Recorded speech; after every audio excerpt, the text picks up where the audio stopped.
ಇವತ್ತೇನು ಇಂಡಿಯಾ ಪಾಕಿಸ್ತಾನ ಏನು ಮ್ಯಾಚ್ ಆಯಿತೋ ನಾವು ಫಸ್ಟ್ ಅದಕ್ಕೆ ವಿರೋಧ ಮಾಡ್ತಾಯಿದ್ದೀವಿ. ಬೈಕಟ್ ಮಾಡಬೇಕಂತ ನಮ್ಮ ಆಸೆ. ಏನಕ್ಕಂದರೆ ಏನೊಂದು 5 ತಿಂಗಳ ಹಿಂದೆ ಪುಲ್ವಾಮಾ ಅಟ್ಯಾಕ್, ಜಮ್ಮು ಕಾಶ್ಮೀರ ಅಟ್ಯಾಕ್ ಆಯಿತು. ಫಸ್ಟ್ ನಮ್ಮದು ಅದಕ್ಕೆ ಅಪೋಸಿಟು. ಏನಕ್ಕಂದರೆ BCC ಏನು ಇದಾಯಿತು ಅದು ಸೆಂಟ್ರಲ್ ಗೌರ್ಮೆಂಟ್ ಟೀಮ್ ಅಂಗಳದಲ್ಲಿ ಐತೆ. ಅವ್ರು ಹೇಳ್ಬೋದಾಗಿತ್ತು, ಇಲ್ಲ ಇಂಡಿಯಾ ಪಾಕಿಸ್ತಾನ ಮ್ಯಾಚು ನಾವು ಕ್ಯಾನ್ಸಲ್ ಮಾಡ್ತೀವಿ ಅಂತ. ಫಸ್ಟೆಲ್ಲ ಇಂಡಿಯಾ ಪಾಕಿಸ್ತಾನ ಮ್ಯಾಚ್ ಕ್ಯಾನ್ಸಲ್ ಮಾಡ್ತೀವಿ ಅಂತ ಹೇಳಿದ್ರು. ಅದೇನು ಲೆಜೆಂಡ್ ಟೀಮ್ ವರ್ಲ್ಡ್ ಕಪ್ ಆಯಿತು, ಅವತ್ತು ಯುವರಾಜ್ ಸಿಂಗ್ ಬೈಕಟ್ ಮಾಡಿದ್ರು. ಅದೇ ರೀತಿ ಇದನ್ನು ಬೈಕಟ್ ಮಾಡಬೇಕಂತ ಫಸ್ಟ್ ನಮ್ಮ ಆಸೆ.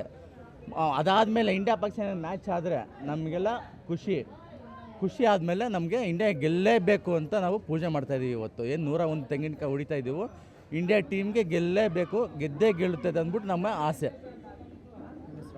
ಸರ್, ನನ್ನ ಹೆಸರು ರಂಜಿತ್ ಕುಮಾರ್ ಅಂತ, ಬೆಂಗಳೂರು ಯುವ ಕಾಂಗ್ರೆಸ್ಸು ಜಿಲ್ಲಾಧ್ಯಕ್ಷರು.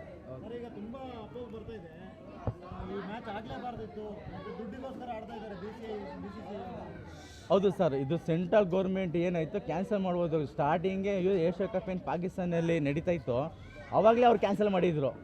ಕ್ಯಾನ್ಸಲ್ ಮಾಡ್ತೀವಿ ಅಂದ್ಬಿಟ್ಟು ಮತ್ತು ಅವ್ರು ಇದ್ದಕ್ಕಿದ್ದಂಗೆ central government without permission BCCI ಏನು ಮಾಡೋಕ್ಕಾಗಲ್ಲ.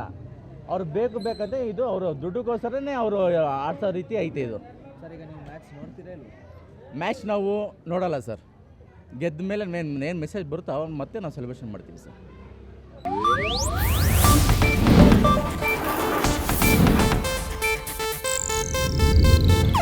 ಇದು ಏಷ್ಯಾನೆಟ್ ನ್ಯೂಸ್ ನೆಟ್ವರ್ಕ್ ಪ್ರಸ್ತುತಿ.